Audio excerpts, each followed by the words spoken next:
दरअसल ये सलमान अजहरी कौन है? सलमान अजहरी ये मुंबई का रहने वाला है और ये हुबली कर्नाटक में पैदा हुआ था और उसके बाद ये बरेली उनके अहमद रजा के मदरसे में रह करके इसने शिक्षा प्राप्त की थी। उसके बाद इसने मिस्र में रह करके शिक्षा प्राप्त की। इसके द्वारा जो कार्य किए जा रहे हैं वो पूरे देश में घूम घूम करके गजवाए हिंद के सैनिकों की भर्ती के रूप में काम किया जा रहा है। ये मूल रूप से पाकिस्तान के आतंकी मुल्ला आसिफ असरफ जलाली के विचारों का समर्थक है और ये दूसरा जो है खादिम हुसैन रजवी बनना चाहता है और देश के नौजवानों को रेडिकलाइज कर रहा है। इसके संबंध में आज हमने एक प्रार्थना पत्र फिर जो है प्रधानमंत्री जी को लिखा है और इसकी जांच करा करके इस पर जो है कार्रवाई करने की मांग की है। इस संबंध में प्रेस वार्ता को दावत-ए-इस्लामी एक आतंकवादी संगठन है जो भारत को की जड़ों को खोखला करना चाहता है और हमें तो हैरानी इस बात की है। देखिए, सूफी खानका एसोसिएशन ये मांग करता है कि देश हित में देश को खोखला करने वाली पाकिस्तानी संस्था दावत-ए-इस्लामी और तुर्की परस्त संस्था अल-कायदा समर्थित पीएफआई यानी पॉपुलर फ्रंट ऑफ इंडिया को अविलंब प्रतिबंधित किया जाए। इससे पहले भी सूफी खानका एसोसिएशन ने कई बार इस व्यक्ति के खिलाफ कार्रवाई करने की अपील की है।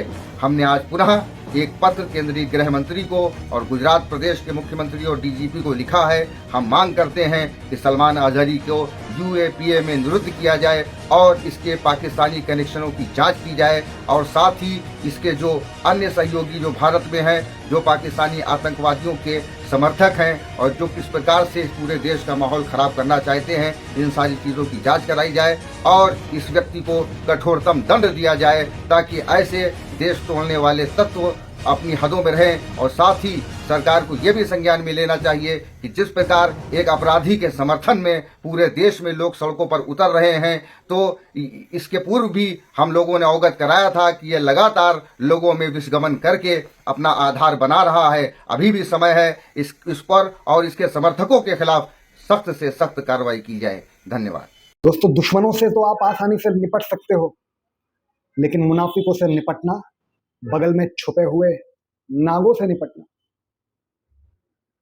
बहुत ज्यादा मुश्किल काम है, क्योंकि वो भी आपके ही दरमियान, आपके ही हूबहू शक्लों वाला, हुलिये से आपके ही जैसा दिखता है, उर्दू नाम वाला, आपके ही साथ में नमाजें पढ़ने वाला, आपके ही साथों में अहले सुन्नत वल जमात का अगर से होगा तो दरगाहों पे जाने वाला,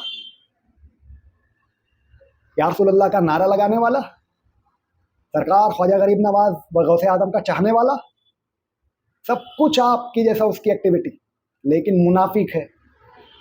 मैं मुनाफिक इसलिए कह रहा हूं,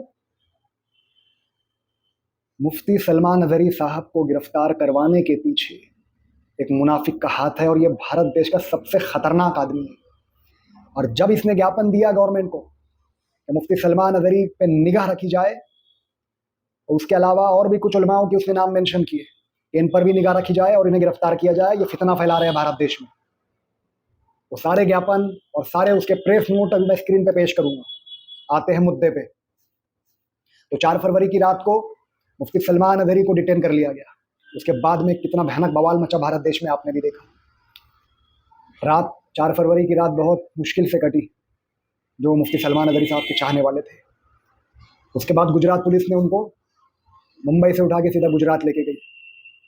उसके बाद मुख्तलिफ धाराओं के तहत उन्हें गिरफ्तार कर लिया गया। उसके बाद पासा एक्ट उन पर लगा दिया गया और तकरीबन 9 महीने के करीब करीब बीतने के बाद, लोग 10 महीने कह रहे हैं जबकि 10 महीने कंप्लीट नहीं हुए, 9 महीने का वक्त हुआ है।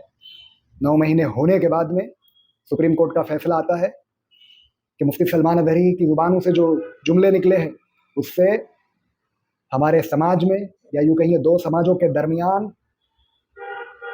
कुछ भी गलत होना, या यूँ कहिए झगड़े होना, ना इत्तेफाकियाँ पैदा होना, ऐसा कुछ भी नहीं होता। ऐसे उनके जुमले बिल्कुल भी नहीं। तो इसलिए पासा एक्ट को भी रद्द कर दिया गया और मुफ्ती सलमान अजहरी साहब को ज़मानत दे दी गई।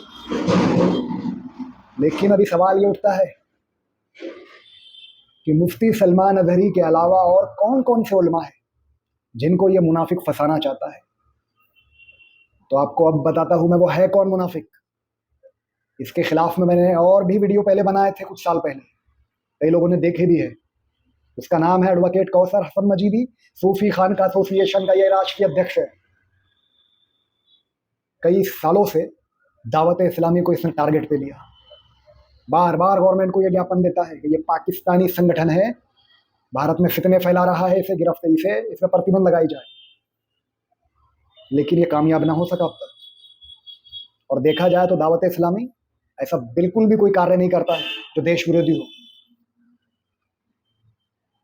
वहीं दूसरी तरफ पॉपुलर फ्रंट ऑफ इंडिया यानी कि पीएफआई नाम का एक संगठन था, उस पर प्रतिबंध लगने के कुछ महीने पहले आप जरा गौर कीजिए, सूफी खानका एसोसिएशन की तरफ से कितनी मर्तबा ज्ञापन दिए गए, कितने बार मुख्तलिफ अखबारों में पीएफआई के खिलाफ में प्रेस नोट के जरिए से उस अखबारों में अपने सोच विचार इसने छापे, जिससे लोगों का एक जहन क्रिएट हुआ। गवर्नमेंट भी मजबूर हुई कि नहीं, अब पीएफआई प्रतिबंध लगाना पड़ेगा, क्योंकि इनके ही जमात का, इन्हीं के धर्म का अगर से कोई आगे आके बोल रहा है कि पीएफआई गजवा हिंद की तैयारी कर रहा है, तो फिर तो इस पर प्रतिबंध लगाना ही पड़ेगा। और उसे प्रतिबंध लगाया गया 5 सालों के लिए। उसके अलावा जब ये ज्ञापन देता था, प्रेस नोट देता था, तो उसमें मुफ्ती सलमान अजहरी के साथ साथ मुफ्ती अफजद रजा खान साहब, मुफ्ती ज़ियाउल मुस्तफ़ा जिन्हें मुहद्दिस कबीर के नाम से जाना जाता है, उनका भी नाम था, और भी दीगर उलमाओं के नाम मेंशन है। और अभी ये जिस आलिम को टारगेट पे लिए हुए हैं कुछ महीनों से, और इसका आखिरी ज्ञापन जो इसने दिया 8 अगस्त 2024 को मुफ्ती कलीम हनफी जो कि मुंबई से, इनके खिलाफ है, और इनको ये पूरे टारगेट पे लिए हुए हैं। और मुझे ये लगता है कि अगले कुछ महीनों में ऐसा मौका आएगा जब मुफ्ती कलीम हनफी को गिरफ्तार किया जाएगा उनके बोल वचन की वजह से, क्योंकि ये बार बार ज्ञापन दे रहे हैं जाके, खुद होके गवर्नमेंट का कोई एजेंसी, कोई अधिकारी आपके खिलाफ कभी एक्टिविटी नहीं करता, एक्शन नहीं लेता, लेकिन जब आपके ही धर्म का कोई आगे आके गाड़ी कर रहा हो, क्या बोलूँ, अभी जुबान से गंदे लफ्ज निकल रहे हैं। आपका ही आस्तीन में छुपा हुआ सांप अगर से सामने आता हो और कहता हो कि भाई ये बड़ा खतरनाक मौलवी है, इसके खिलाफ में एक्शन लेना चाहिए, हमें गजवा हिंद की तैयारी कर रहा है ये, तो फिर गवर्नमेंट एक्शन लेती ही है। बस मौका, सही मौका चाहिए उन्हें। डायरेक्ट आके किसी के ज्ञापन देने पे गिरफ्तार कर ले, ऐसा कभी नहीं होता। सही मौके की तलाश में वो लोग रहते हैं, और बाकायदा कुछ अधिकारियों को लगाया जाता है जो उन पर निगाह रखें। तमाम नौजवान जो इससे जुड़ रहे हैं, इसके संगठन से जुड़ रहे हैं, मेरी गुजारिश है आप लोग सबसे पहले तो इसका जो फेसबुक पेज है सूफी खानका एसोसिएशन, उसे बार बार रिपोर्ट करने की एक मुहिम छेड़िए, उस पर प्रतिबंध लगवाइए, और अपने तमाम जितने भी आपके दोस्त भाई हैं उन्हें आप इससे सावधान कीजिए कि भाई ये बहुत बड़ा मुनाफिक है, और ये फितनेबाज संगठन सूफी खानका एसोसिएशन, इससे सावधान रहिए। इस संगठन से जुड़ने की ज़रूरत नहीं है, क्योंकि ये हमारे ही उलमाओं के खिलाफ में ज्ञापन देता है, जाके झूठी बातें लिख के लोगों को, अपनी गवर्नमेंट को कहता है कि इनके खिलाफ एक्शन लो। दावत इस्लामी जैसे संगठन पर प्रतिबंध लगाने की बात करता है, और खुद को ऐसा देशभक्त बताता है कि बस खुद ही ये देशभक्त है, उसके अलावा जितने भी लोग हैं वो सब के सब देश विरोधी है।